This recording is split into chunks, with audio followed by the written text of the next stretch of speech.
The African-American waitress had endured years of double shifts at a small diner, earning just enough to survive, but never allowed fatigue to diminish her compassion.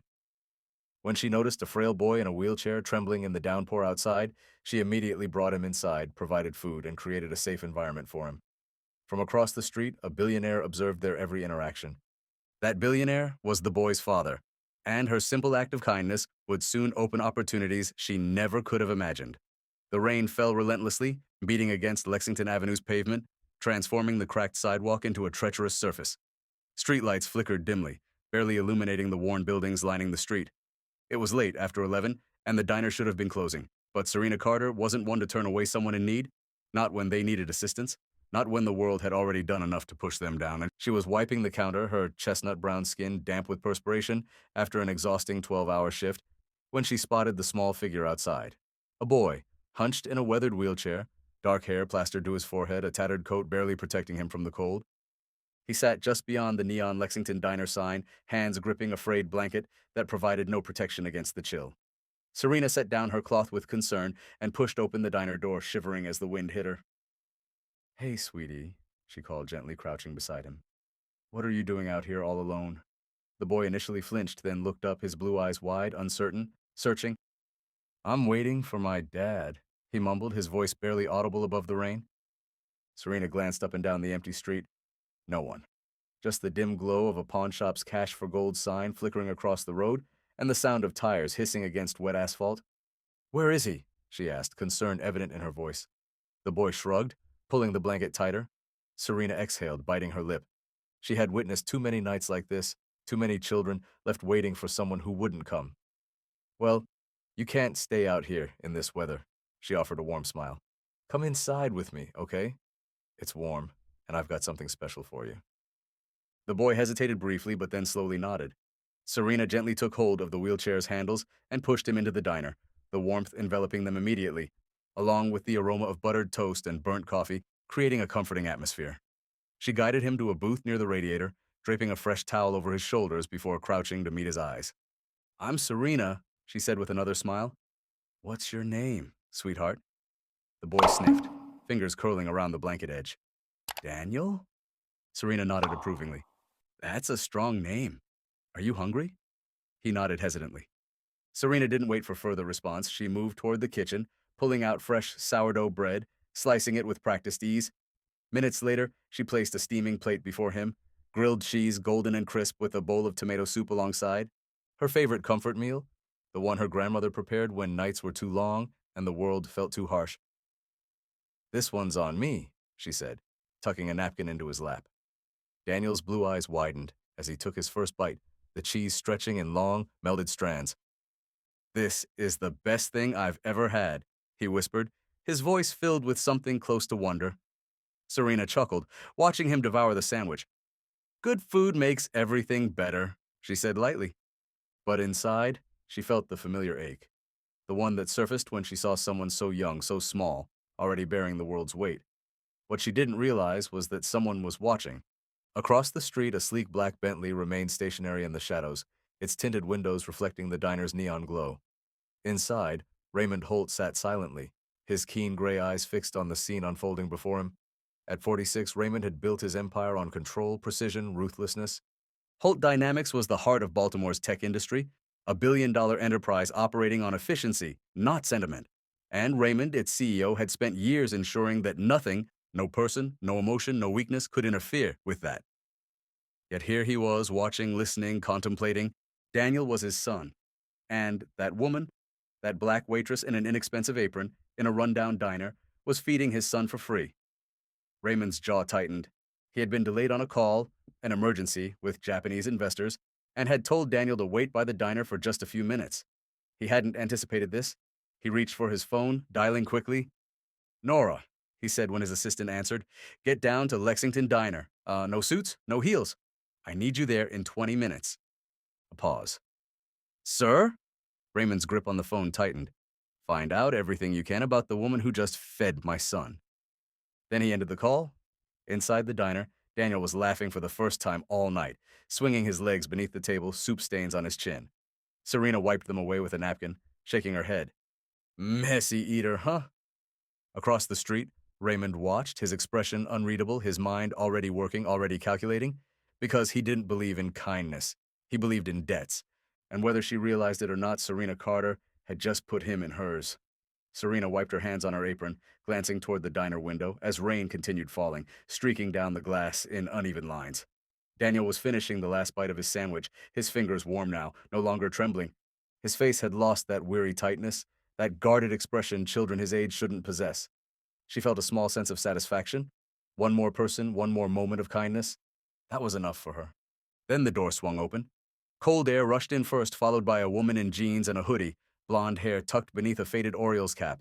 She seemed out of place in the diner, not because of her attire, but because of how she carried herself. Sharp, calculated, assessing everything in a single glance. Serena had worked in this business long enough to recognize someone who wasn't there for the coffee. The woman's gaze immediately found Daniel. She softened her expression, crouching beside the boy. "Hey, champ. Time to go," she said lightly, though something about her tone seemed off, too smooth, too rehearsed. Daniel frowned, wiping his mouth with the napkin Serena had given him. "But I haven't finished my milk." The woman, Nora, though Serena didn't know her name yet, tilted her head with a practiced smile. "You can take it with you. Your ride's waiting." Serena's instincts heightened.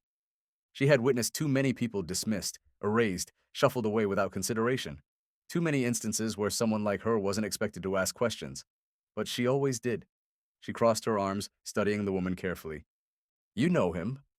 The woman's smile remained, but her posture shifted, a subtle tensing of the shoulders, the slightest hint of hesitation. "Yeah," she said smoothly. "I'm his aunt." Serena didn't blink. She turned to Daniel. "That true, sweetheart?" Daniel hesitated just a moment too long. Nora's jaw tightened. Serena had grown up in a world where hesitation could mean everything. She understood what fear looked like, what power could accomplish when it moved silently. She also knew this woman wasn't Daniel's aunt. She crouched beside him, meeting his uncertain eyes. "You good, baby?" she asked, voice softer now, like a shield. "You want to go with her?" Daniel looked between them. His fingers clutched the napkin, small knuckles whitening. "She's here for my dad," he mumbled. "I guess I have to." Serena remained still. Her instincts urged her to press further, to demand more information to ensure this child was truly safe. But she had been in this position before. A black woman pushing too hard, asking too many questions, attracting unwanted attention. Still, she wouldn't send him away empty-handed. She walked to the counter, grabbed a chocolate chip cookie wrapped in wax paper, and placed it in Daniel's hand. "For the road," she said. His small fingers closed around it, and for the first time that night, he grinned. "Thanks, Serena. You're the best." Serena forced a smile, but something in her chest tightened. She watched as Nora wheeled Daniel toward the door, the quiet tension between them palpable. Then, just before stepping into the rain, Nora glanced back. She said nothing. She just looked, and Serena recognized it for what it was, a warning. Across the street, the Bentley's headlights flashed as Nora approached. The rear door opened before she could knock, and Raymond stepped out, his broad figure framed by the diner's neon glow. Once Daniel was safely inside, buckled in the back seat, Raymond turned to Nora. "Well," Nora exhaled, pushing back her hood. "She's sharp," she admitted. "Didn't buy the aunt story. Almost called me out on it." Raymond's expression remained unchanged. But she let him go. "She didn't have a choice," Nora said pointedly. "You know how it is.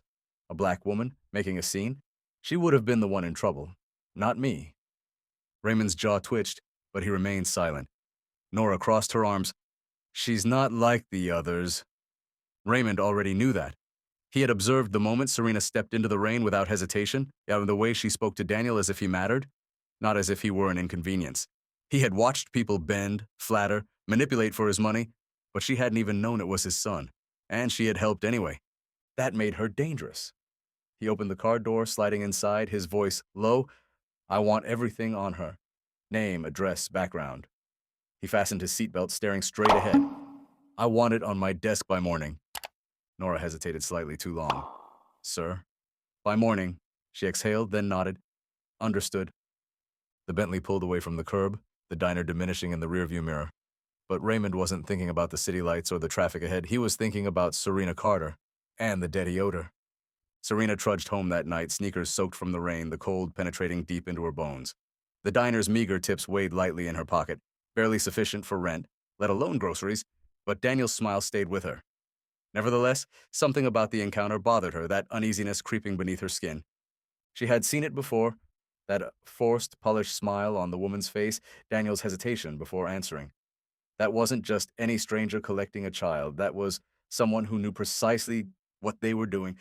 She climbed the stairs to her one-bedroom apartment on West Fayette Street, where the heating barely functioned and the walls were thin enough to hear her neighbor's television several doors down.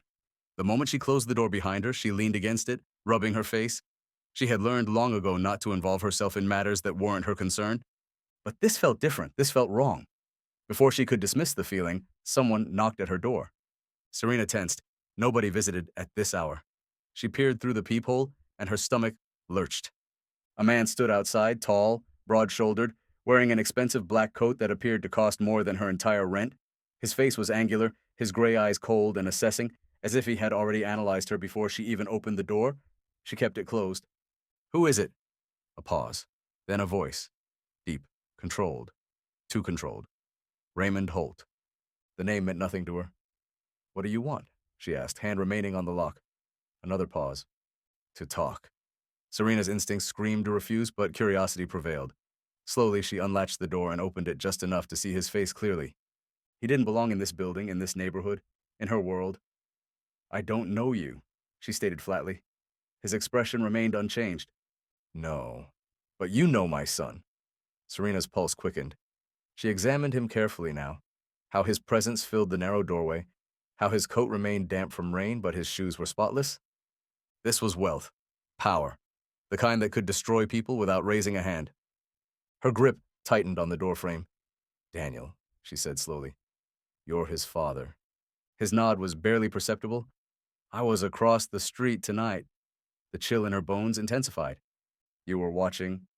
"I was." Serena exhaled through her nose. "So what? You here to complain that I fed your kid?" "No." Raymond's gaze shifted, unreadable. "I'm here because I don't believe in charity, but I do believe in paying debts." Then, without waiting for her response, he removed an envelope from his coat and placed it on her rickety kitchen table. Serena remained motionless. Slowly, she glanced at the envelope.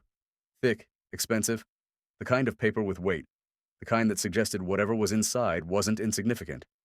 She swallowed. "What is that?" "A job offer." Serena's mind faltered. She stared at him. "A what?" Raymond tilted his head slightly, as if measuring how much patience he would grant her. "A job? At Holt Dynamics? 6 figures. Benefits. Everything included." Serena released a sharp, incredulous laugh. "You think I want to work for some rich white man who believes handing out a check makes us even?" Raymond didn't flinch. "I don't think you want charity, Serena. That's why I'm not offering it." Her name from his lips created tension in her chest. She crossed her arms. "You don't even know me." "I know enough." His voice remained steady, unwavering, like someone who never asked, only decided. "I know you fed my son without expecting anything in return. I know you didn't treat him like an inconvenience. I know that's uncommon." Serena swallowed hard, trying to ignore how his words disturbed something within her. She looked back at the envelope, at its ridiculous weight resting on her table. "And what exactly would I be doing at Holt Dynamics? Making coffee?" Raymond's mouth twitched, something resembling amusement briefly crossing his face before vanishing. "No. You'd work directly with me, handling negotiations, public relations. You connect well with people. I need someone like that." Serena snorted. "You don't need me. You've got a company full of Ivy League graduates who would cut each other's throats for such a position." Raymond's expression finally shifted slightly. "That's precisely why I don't trust them." Silence stretched between them, heavy, expectant. Serena could feel his offer pressing against her, curling around the edges of her pride, her exhaustion, her stubborn refusal to be purchased. But 6 figures. 6 figures meant no more late rent, no more living paycheck to paycheck, no more nights wondering how to stretch her last $20. Her mother's voice echoed in her mind. "Never owe these people anything, baby. You know they don't give without taking." Her jaw tightened. "Why me?" Raymond held her gaze, and for the first time something in his eyes flickered. "Because you saw my son," he said, voice lower now, as if the admission cost him something. "Not my money. Not my name. You saw him." Serena's throat constricted. She looked at the envelope one final time. Then slowly, she picked it up. "I'll think about it," she murmured. Raymond studied her for a long moment, then gave a curt nod. Good. And then, without another word, he turned and left. Serena stood there long after the door closed, the envelope in her hands feeling heavier than it should. And because she already knew, she wasn't just considering it, she was going to accept. The first day at Holt Dynamics felt like entering another dimension, a world where everything gleamed too brightly, where wealth smelled like freshly polished marble, and the air was thick with power. Serena entered the towering glass building wearing a department store blazer and thrifted heels, feeling every gaze turn toward her the moment she crossed the lobby. It wasn't the kind of attention she was accustomed to, it wasn't curiosity. It was evaluation, calculation, judgment. She maintained her composure, shoulders squared. She had worked in environments where people underestimated her before. She knew how to stand firm. Raymond waited in his office, a vast, sleek space with floor-to-ceiling windows overlooking the city, a desk so immaculate it appeared more decorative than functional. He didn't look up when she entered, merely gestured toward the chair opposite him. "You're late." Serena raised an eyebrow as she sat. "By 2 minutes." Raymond finally looked at her gray eyes piercing. "That's 2 minutes, I can't recover." Serena exhaled, shaking her head. She had barely been present for 5 seconds, and he was already starting. "Look, do you want me here or not?" Raymond leaned back, studying her. "That remains to be determined."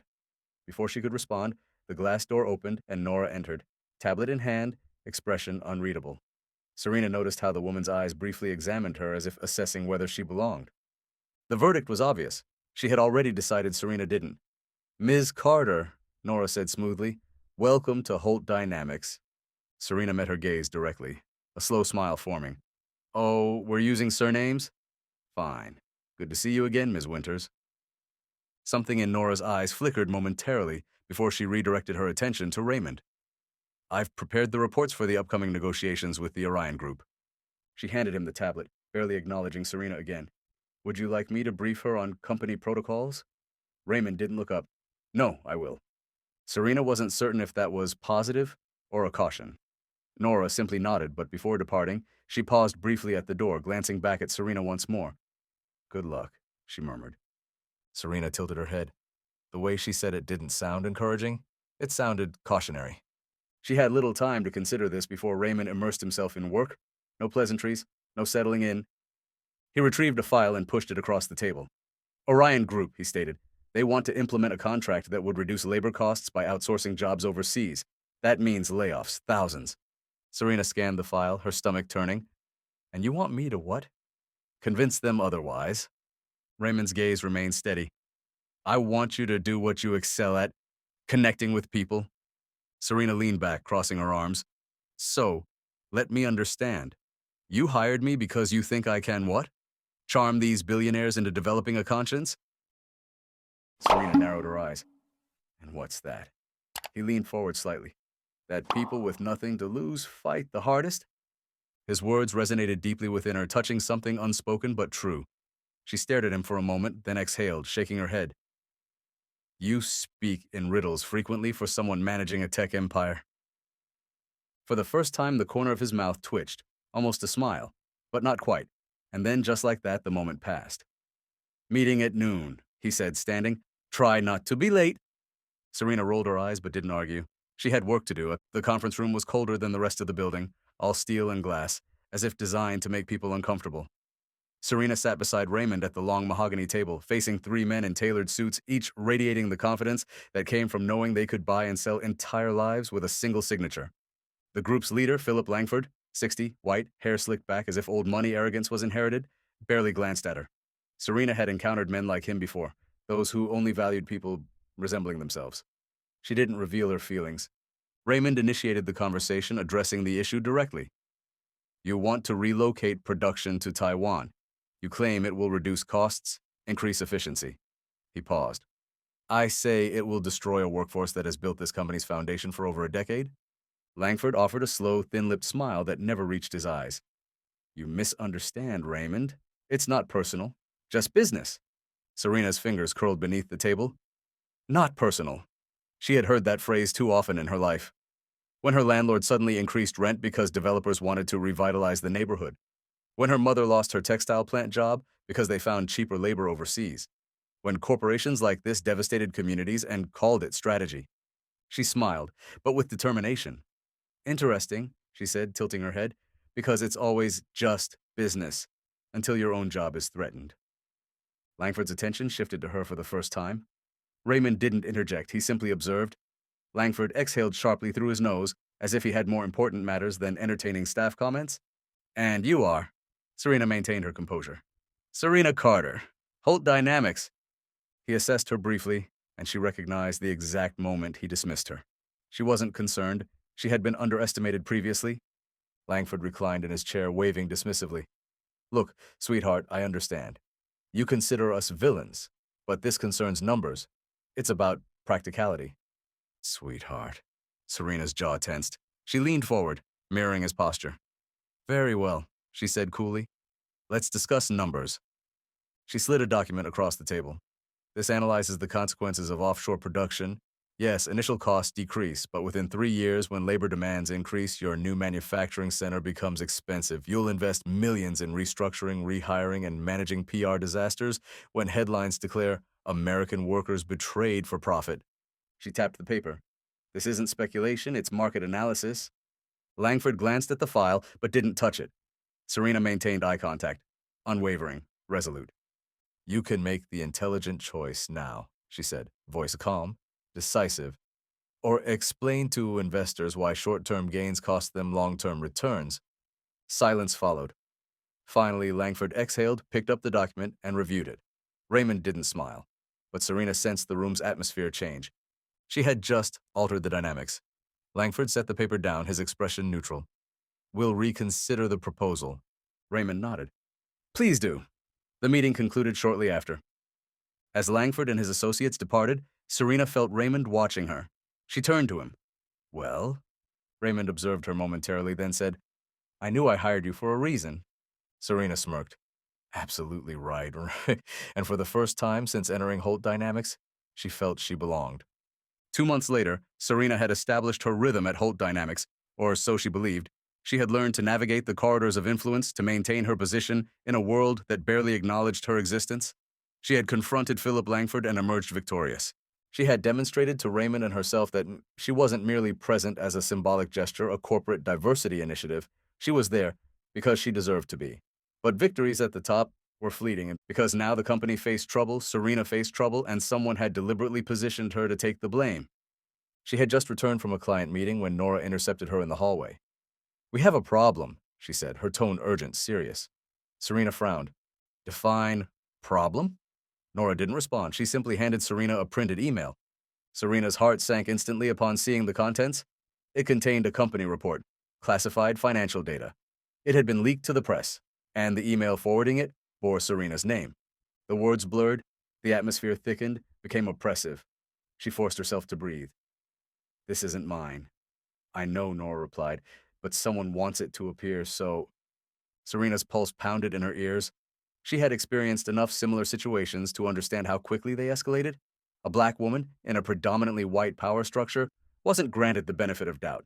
She wasn't presumed innocent until proven guilty. She was guilty the moment they declared her so. She gripped the paper, examining it again. Who else has seen this? Raymond, Nora answered, and the board. Her breath caught. The board. Damn. She had barely established herself in this company, and now they were about to remove her. Raymond's office seemed colder than usual. Perhaps it was just his expression. His hands were clasped on his desk, his face unreadable, but his keen gray eyes studied her, evaluating her. Serena felt something tighten in her chest. Tell me I wasn't mistaken, he said, quiet, controlled. Serena slammed the email onto his desk. This isn't mine. Raymond didn't look at the paper. He didn't need to. I want to believe that, he said evenly. But this is a significant breach, Serena. Millions in exposure, stock declines, investigations. You comprehend the severity? Serena leaned forward, palms on his desk. I understand perfectly. I also understand that whoever did this knows exactly their intentions. I was the convenient target, correct? The outsider. The black woman with excessive confidence. Who would believe me over an executive with 10 years tenure? Raymond didn't react, but he didn't disagree either. The silence extended uncomfortably. Serena's nails dug into her palms. Do you believe I did this? Raymond met her gaze. No. The breath she had been holding finally escaped. However, he continued, the board does. Serena cursed quietly, pacing. She could sense the trap closing. What happens now? She asked, forcing the words out. Raymond exhaled, rubbing his jaw. We identify the actual source? Serena stopped. We? Not you, not me, we. For the first time since her arrival, the ice in her chest began to crack. Raymond stood, replacing his suit jacket. Nora's already tracing the email source, but it was routed through an external server. Someone covered their tracks effectively. We'll need to be more clever. He met her eyes. And if we don't find them in time? If the board decides to dismiss me? Raymond's jaw tensed. Then we ensure they regret it. Serena assessed him. Raymond Holt wasn't someone who made promises lightly. But for the first time, she trusted him, and whoever had framed her was about to discover exactly what kind of confrontation they had initiated. The truth emerged faster than anticipated. Serena and Nora worked through the night, examining server logs, following digital traces. Whoever had framed her had been cautious, but not cautious enough.